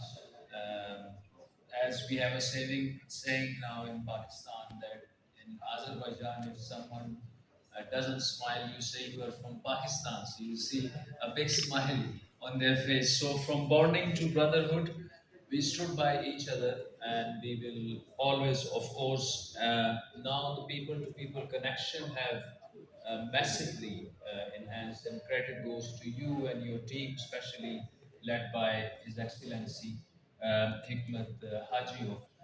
My question is about peace, Your Excellency. You have rightly mentioned that Prime Minister Shahbaz Sharif and Field Marshal Asim Munir have tirelessly worked, and me being head of the state broadcaster, I witnessed firsthand from the first process, which was in Islamabad, to Bergenstock, which was last week. And trust me, our delegates literally did not sleep for almost 24 hours. So without Pakistan, I don't think that we would have seen this ceasefire. It's like it has been like a roller coaster journey for us. So the message I would like to take away from Your Excellency to the Prime Minister Shahbaz Sharif and your brother Field Marshal Asim Munir, and also what can be done more for the long-lasting peace, especially in the region. Thank you. Well, my message is best wishes, and of course to continue these tremendous efforts. I called my dear brother Prime Minister Shahbaz Sharif and congratulated him with respect to that deal, which was achieved mainly because of the mediation efforts of Pakistan. And once again, it demonstrates great international respect to your country. And it was the only country which managed to mediate and took this responsibility. And we also followed the developments, and we saw that the full devotion to this issue was on behalf of Prime Minister and Field Marshal and their teams. So I'm sure that taking into account the recent developments and new tensions, they will do their utmost once again to facilitate the cessation of the standoff. And I think that no one except Pakistan can do it. And I hope and I'm sure that they will succeed again in helping to bring peace to the Middle East. And this is another indication of the capacity of your country, capability of your leaders, and broad international respect that you gain. Not only because of that, but also in general terms. Just one more slide. Because when we travel abroad as officials, we no objection certificate to travel. So every time my official now sign and receive my passport, they ask me one question: are you really going to come back to Islamabad? You are more than welcome. Stay here for as long as this. Thank you so much. Mr. President, you've very generously given us 2 hours of your time so far. I know time is running out. We do have a couple more questions, if that's okay, your end. So let's move over now to Mr. Jahangir Olimov, who is a correspondent at Sevimli TV channel. I hope I'm saying that right. Sevimli TV channel, there we go.